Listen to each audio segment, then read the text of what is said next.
रोहित. अरे Vishal. Hi. Sit. You are the lucky boy ज्याच्यासाठी एका मुलीच्या डोळ्यात चक्क पाणी उभं राहिला. असं काय केलंस बाबा? प्रेम. ते अनेक जण अनेकांवर करतात, पण तू असं वेगळं काय केलंस? मी प्रेमच केलंय, बाकी काही नाही. हेच असू शकेल की वेगळं पण. हुशार आहेस. विशाल राईट? हो. काय करतोस? मी लायब्ररीमध्ये काम करतो. सॉरी टू से, पण भागतं त्यावर म्हणजे. आजवर भागायचं, कारण पुस्तकं होती सोबतीला. आता सायली आयुष्यात आल्या म्हटल्यावरती त्यांच्यासाठी काहीतरी करायला लागेल. पण प्रयत्न करतोय नक्की. करावेच लागतील. असं आहे, सगळ्या सोयी सुविधा असलेल्या माझ्यासारख्या मुलाला नाकारलंय सायलीनी फक्त तुझ्यासाठी. प्रयत्न करावेच लागतील. 7वी 8वीत असेल ती तेव्हा पाहिलं होतं तिला, आणि त्यानंतर आत्ता परवा गेलो तेव्हा. अजूनही तशीच आहे रे, म्हणजे इनोसंट आणि खूप खरी.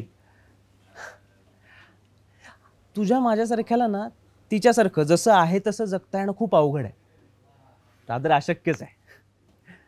आणि अशी मुलगी कुणाच्या तरी प्रेमात पडते यावरती माझा विश्वासच नाही आहे. But you did it.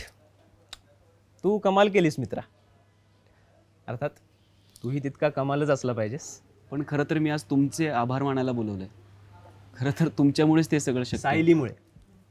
माझ्यामुळे नाही, सायलीमुळे. विशाल, फार कमी मुलींमध्ये आपलं खरं प्रेम जगासमोर ॲक्सेप्ट करायची हिंमत असते. सायली त्यापैकी एक आहेत. Forget the past. फ्युचरमध्ये तुला काही मदत लागली तरी हक्काने सांग. अगदी तुझ्या नोकरीविषयी सुद्धा मी बघेन माझ्या इथं. नाही नको. हो, मी करीन मॅनेज. तुझ्याकडून व्हायचं असतं तर आत्तापर्यंत झालं असतं. अवघड आहे, पण कसं या शहरात एकमेकांना मदत ही लागतेच रे. पण मदतीशिवाय करायचं आहे मला. अरे म्हणूनच तर नाही होणार म्हणालो ना. म्हणजे किमान वाईट वाटून तरी का होईना तू करशील. करशील ना? हो. बरं, या वैचारिक गप्पा खूप झाल्या. आता मस्तपैकी चहा घेऊयात ना, का नुसतंच भेटून जायचंय? दादा. सी, वेटरला दादा म्हणणारे कोणी कसे दुसऱ्याला दुखावू शकतील? आता 2 चहा. ए, काहीतरी खायला पण घ्यायचं का? भूक लागली. हो चालेल. I will pay for it. नाही नाही नको, आहेत माझ्याकडे पैसे, देतो मी. आणि नोकरीचं झालं की जेवण सुद्धा. वाट बघेन मी. इनफॅक्ट आवडेल मला. कधी कधी कसे मित्र भेटतात ना, म्हणजे मी ज्या मुलीला लग्नासाठी बघायला गेलो होतो तिच्या होणाऱ्या नवऱ्याबरोबर मी आज चहा पितोय.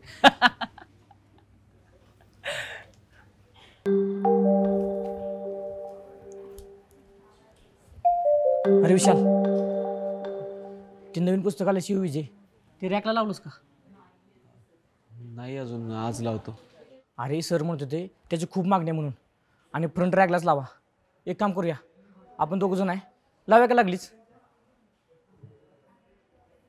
चल.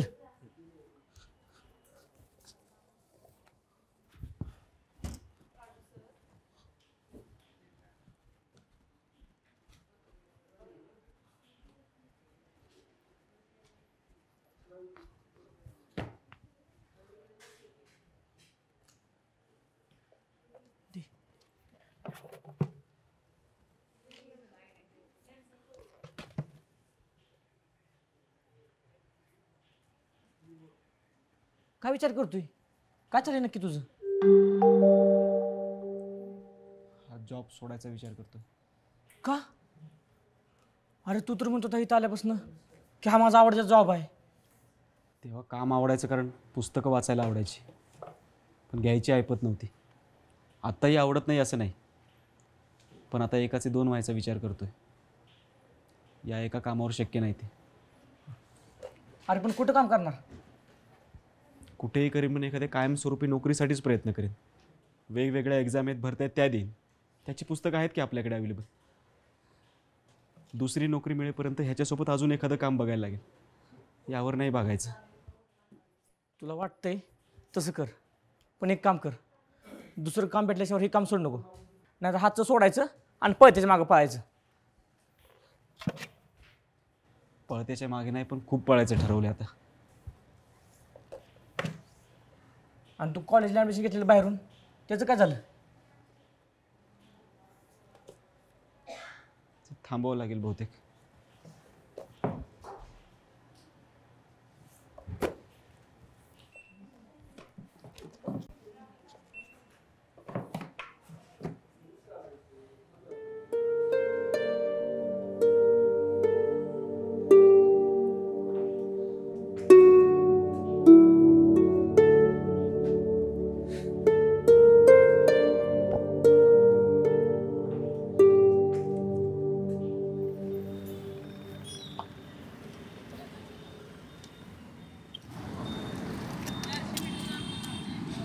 इथे त्याला काय होते? आणि त्या सगळी मला शहरातली हीच एक गोष्ट भारी वाटते. तू कोणाकडे कोणाला बघायला गेला? हा तू चांगलंच कळू लागलं की शहर तुम्हाला. तुमच्यामुळेच. बरं गेलता का मित्राकडे? काय झालं कामाचं? जॉब. अहो काम म्हटलं की असं रस्त्यावर डबा घेऊन गेल्यासारखं वाटतं. का? ते काय काम नाही वय? का ती माणसं नाहीत? उगाच कशावरनं बी कामाला मोठं आणि बारीक कशाला ठरवायचं? आता आमचा आवाज जाते तर रानात डबा घेऊन, मी बी जाते भाकरी घेऊन गुरा मागं. मग काय म्हणा? पण सगळे आपापल्या परीने जॉबच करतात सायली. अहो ऐका, चुकून बोललो, माझा खरंच तसा काही हेतू नव्हता. कॅज्युअल बोललो मी, खरंच सॉरी. चिडू नका. ऐका, हे असलं तुमच्या तोंडून शोभत नाही. अहो शोभत नाही म्हणजे? अहो मी काय देव वगैरे आहे का? माणसं आहे ना, माणसांकडूनच चुका होतात ना. मग पण माझ्यासाठी तुम्ही देवापेक्षा कमी नाही. अहो असं देव वगैरे नका करू. असं केलं की एखाद्याला चुका करायची मुभाच राहत नाही. आमच्या गावाकडं नवऱ्याला देवच मानतो आणि सणासुदीला त्यांच्या पाया बी पडतो. तुम्ही असं काहीच करणार नाही. आपण माणसं होत ना, माणसांसारखं राहूया. तुम्ही असं कधी ऐकलंय का देवाला? कधी कुठला जॉब शोधताना आपण इकडे इंटरव्ह्यू देतोय, तिकडे इंटरव्ह्यू देतोय, पाहिले असं देवाला कधी? अहो त्याच्या आशीर्वादानं नोकरी मिळते. तो कशाला नोकरी शोधेल? काहीतरीच काय तुमचं. हो मी पण तेच म्हणतोय सायली, काहीतरीच काय तुमचं. बरं ठीक आहे, तुमचंच खरं. मग तर झालं. मी समीक्षाला सांगितलं तुम्हाला काहीतरी काम, जॉब जॉब शोध बाई, जॉब. हो की आता किती वेळा सांगाल आता?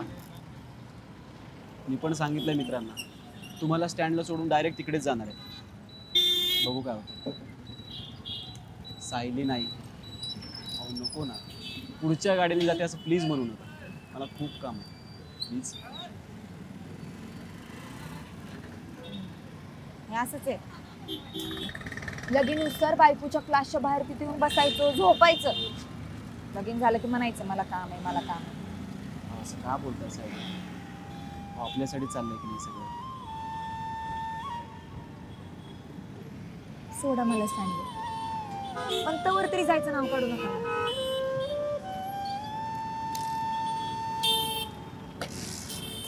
काय आणलंय? ढब्बू मिरची. कुठली मिरची? ढब्बू. डब्बू. काय तुमच्याकडे काय म्हणतात? डोबळी मिरची.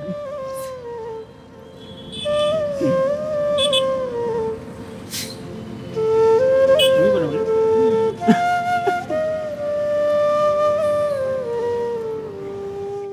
हॅलो. हा अरे ए बाबा, अरे कामाचं काय झालं? हा हाय ना? ए हाय हाय हाय हाय हाय हाय हाय हाय. हा ते पण बायोडेटा बघून काय म्हणलं रे साहेब? अरे जोरात आहे की मग. हा आणि पगार किती? आपण काम करेल तेवढंच. वा वा वा वा वा. हा अरे पण करायचं काय आहे?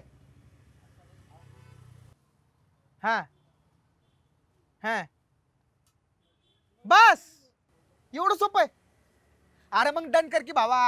हा हा हा लगेच सांगतो बघ त्याला. हा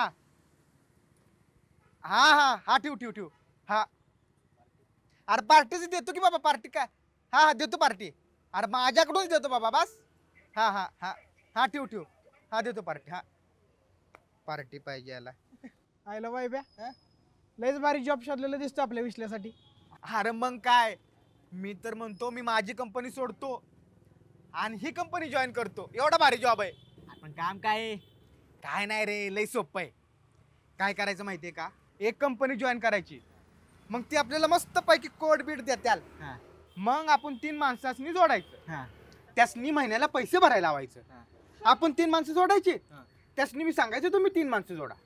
मग त्यासनी मी सांगायचं तुम्ही 3 माणसं जोडा. मग तुम्ही 3 जोडा, मग तुम्ही 3 जोडा, मग 3 3 3 करून पैसा पैसाच पैसा. आणि पैसा आला की मग मर्सिडीज, हा BMW, हा कार, हा ऑडी हा आणि मग बिग मागाची गाडी हा आहे का नाही? तुला कसं कळलं? अरे असली मार्काची धंदे आहेत ना 4 महिने आधी करून झालेत आमचे. कशी कशी पाहुण्या प्यांची देणी दिलीत कर्ज काढून. आज पण कुठल्या पाहुण्याकडे जायचं म्हटलं का नाही तर अंगावर काटा येतो नुसता. स्वप्नात जरी ती कोडी घातलेली माणसं बघितली का नाही तरी दसकून जागेत येला का. ए बरे असलं जोडाजोडीचं धंदा नको. खरंच काय चांगलं असलं तर सांगा. हा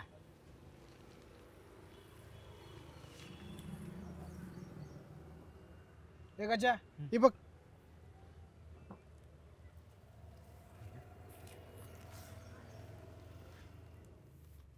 हे विषय बघितलंस का? बँगलोरमध्ये नोकरीची सुवर्ण संधी आहे. असा पण तुझा अभ्यास झालाय. एक एंट्रन्स एक्झाम दिलीस ना की डायरेक्ट ट्रेनिंगसाठी जाशील. आणि भावा पगार बघितलास का किती आहे? 42,000. आणि सगळं मिळून नाही म्हणलं तरी 48,000 हातात येईल तुझ्या. भावा ही नोकरी जर भेटली का नाही तर लाईफ सेटल आहे बघ. लाईफ सेटल हा शब्द जरी ऐकला ना तरी अंगावर काटा येतो. आपल्यासारख्या कित्येकांचं आयुष्य यातच निघून जातंय की. अरे पण भावा जाहिरात तरी बघ की. असं पण तुझं फार्मसी झालंय आणि भावा औषधं बनवणारी कंपनी.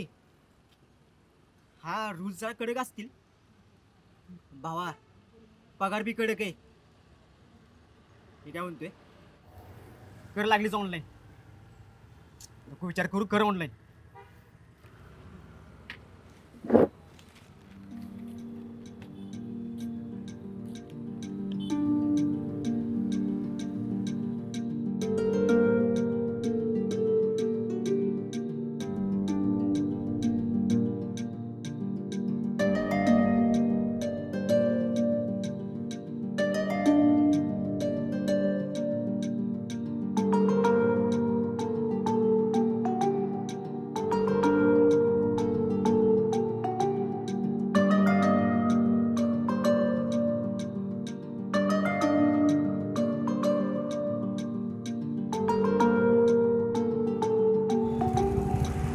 शेवटची एक company Shah pharmaceutical.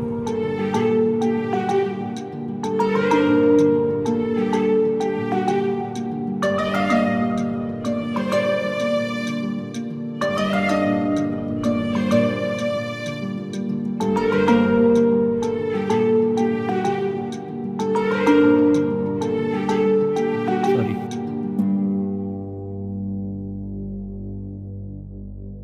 It's okay sir.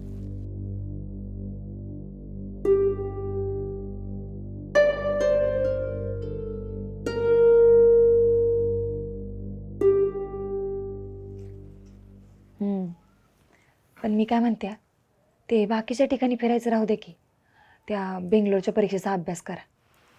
अहो मलाही तसंच वाटतंय, पण एकावर डिपेंड राहून नाही ना चालायचं. आपण एकच मन लावून केलं आणि तेच मिळालं तर काय हरकत आहे. तेही आहेच. उद्यापासून सुरू करतो अभ्यास. एकदा का ऑनलाईन एक्झाम पास झालो ना की लगेच लेखी परीक्षा असते साताऱ्यात. त्यातून पुढे गेले की लगेच बँगलोरला. नाही मग उद्यापासून नाही, आजपासूनच अभ्यासाला लागा.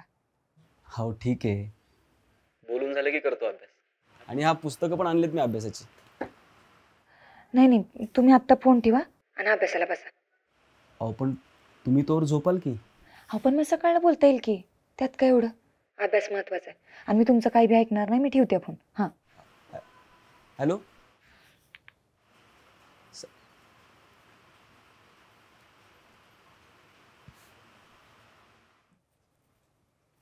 सायले, का ग झोपी नाव तुला? कशाला बिनकामाचं जागायचं कुणास ठाऊक?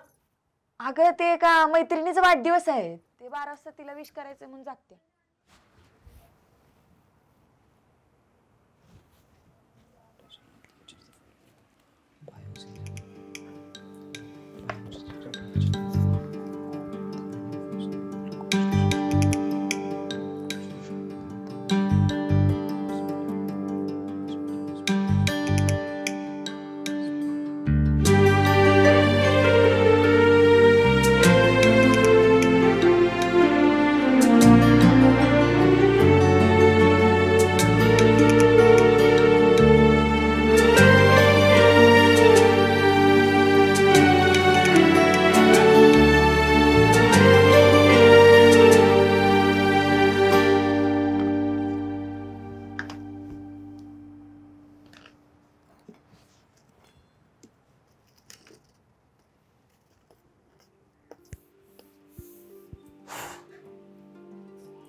माहिती आहे इतक्या उशिरा जागे नसा. मनासारखा अभ्यास झाला. सकाळी बोलू. Good night.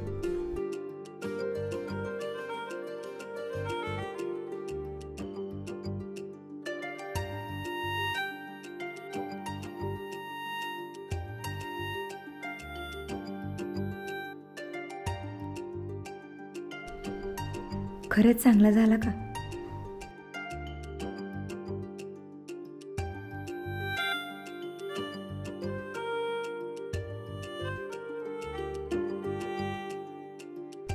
अजून जागे आहात?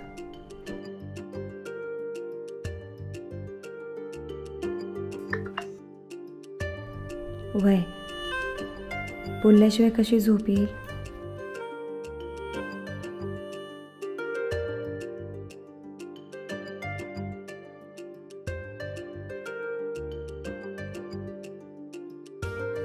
कॉल करू का?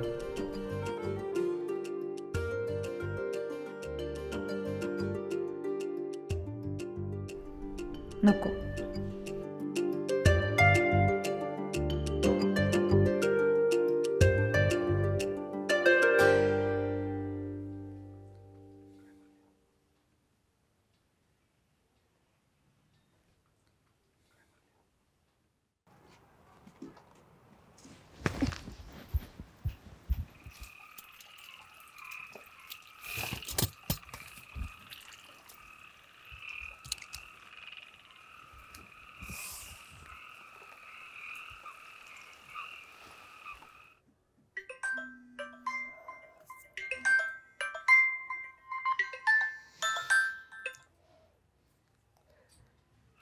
हॅलो. अहो तुम्ही नका करू, मी करते असं म्हणत होते. केव्हा तरी हट्ट करत जावा की हो. सगळंच कसं समजून घेता? अहो जे मिळतंय ना तेच लायकीपेक्षा खूप जास्त. त्यामुळे अजून अपेक्षा नाही. फक्त मला आपल्या कुटुंबाला भेटायचं एकदा. माझ्या डोक्यात ना एक आयडिया आली. आम्ही ना गावच्या मंडळाच्या गणपतीच्या मिरवणुकीत जाणार आहे. तुम्ही तिथे या, तिथनं तुम्हाला समजासनी बघता येईल. चालेल, मी मित्राला घेऊन येतो.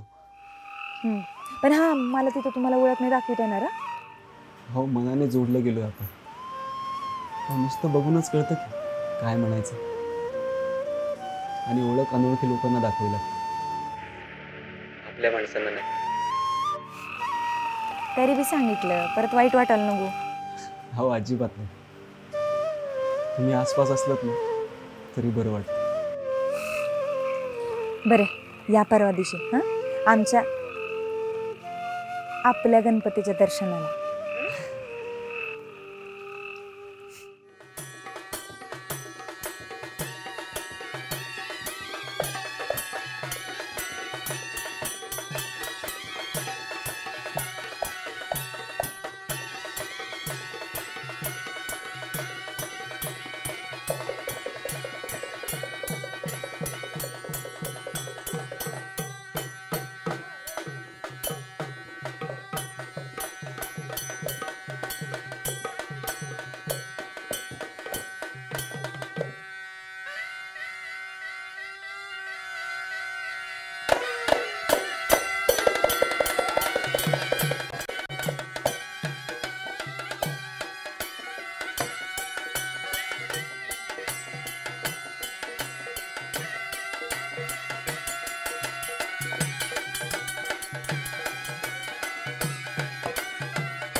कोण आहे रे तू?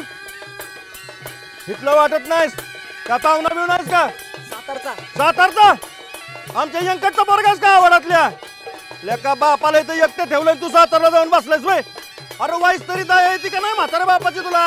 हा बाप इथं खिताबतोय आणि तू काय आमच्या पाया पडायची नाटकं करतोयस? अबाव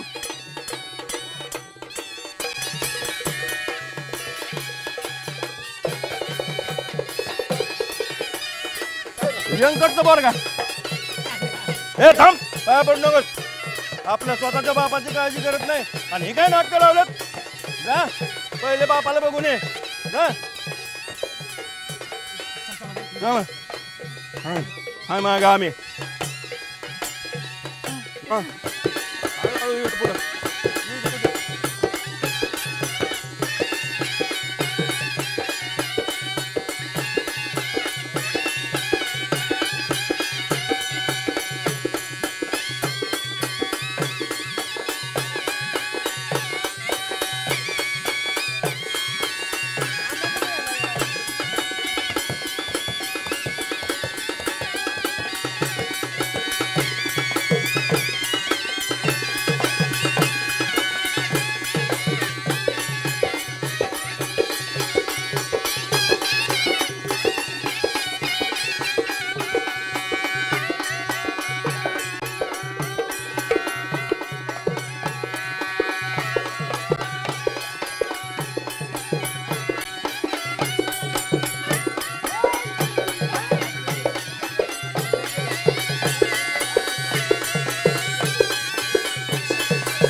कसं नाचत होता तुम्ही? तुमचं रूप पहिल्यांदाच बघितलंय मी. हो सायली, आनंदच तेवढा झाला होता मला. कळत होतं तुमच्याकडे बघून. आजचा दिवस माझ्या आयुष्यातला सगळ्यात सुंदर दिवस होता सायली. सायली, तुम्ही खूप नशीबवान आहात. तुमच्याकडे कुटुंब आहे, स्वतःची माणसं, आणि कधी हे कुटुंब माझं होतंय ना याची वाट बघतो. माणसं असणं काय असतं ना, यापेक्षा माणसं नसल्यावर काय गमवावं लागतं याची जाणीव झाली. मी जिथे वाढलो ना तिथे अनाथ आश्रमासोबत ना वृद्धाश्रम पण होतं. तिथे नेहमी 2 प्रश्न पडायचे. कुठला प्रश्न? हेच की, एकीकडे आम्ही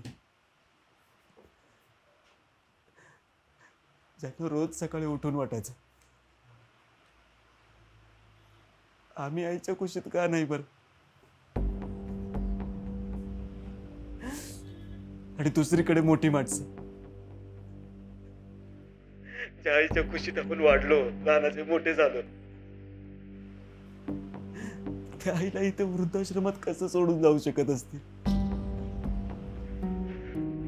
मी जसजसा मोठा झालो ना, तसं याच आजी आजोबांनी कुशीत घेतलं मला. त्यांना डोळ्यांनी नीट दिसत नसलं ना, तरी सुरकुत्या पडलेल्या हाताने स्पर्श केला ना, सगळ्या पोरांना ओळखता यायचं. सगळ्या वयाच्या शेवटच्या टप्प्याकडे आले होते.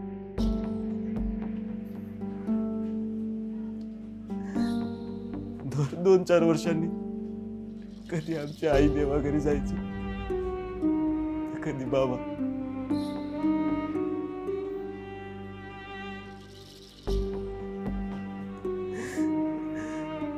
सवयच झाली होती दुःखाची. दगड झालो होतो.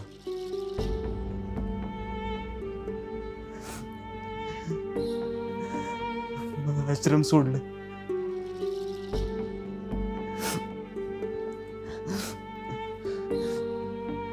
चायली, जेव्हापासून तुम्ही आलाय ना आयुष्यात, तेव्हापासून तो सुरकुतलेल्या हातांचा स्पर्श पुन्हा आठवतो. आणि यातून खूप बरं वाटतं. निदान तुम्ही तरी सोडून जाणार नाही याच. नाही जाणार, कवाच नाही जाणार. खरं सांगू, आया नावापासून लांब जायचा विचार जरी केला ना, तरी अंगावर काटा येतो.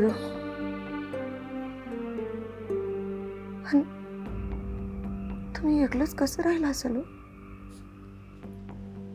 आपल्यासारखीच माणसं आजूबाजूला असली ना, की बाहेरचे जग याहून वेगळे हे लक्षातच कुठे येतं. आश्रम सोडल्यावरती आपण किती त्रास सहन केला ना, त्याची जास्त तीव्रतेने जाणीव झाली. मी एकटाच होतो, पण बाहेर पडल्यावर वृद्धाश्रमात येणाऱ्या लोकांची भीतीच जास्त वाटायची. अगदी तुम्ही येईपर्यंत. तुम्ही दोघी मुलीचा चकुलीचं लग्न झालं ना, नाना नानी, आई आबा, आपण सगळ्यांना इकडे आणायचं राहिलं. मला माझं उरलेलं आयुष्य माझ्या कुटुंबासोबत जगायचंय साहेब. एवढं दान द्या,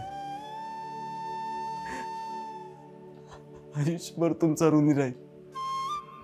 असं काय करताय? उलट आपल्या आई बापाला सोबत घेऊन ये म्हणणारा नवरा जर मिळणार असेल ना, तर माझ्यासारखीनं तर पाय धुवून पाणी पिलं पाहिजे. तसलं कधीच काही करायचं नाही सायली.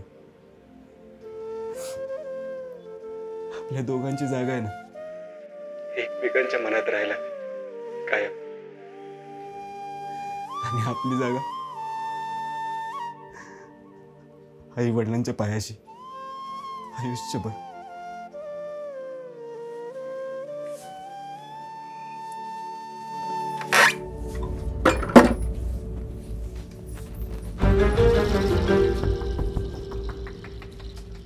तुला काय वाटतं? तुझं काय चाललंय कळत नाही आम्हाला. काय चाललंय? फोनवर कोणाशी बोलत होतीस? ते पोरगा होता ना?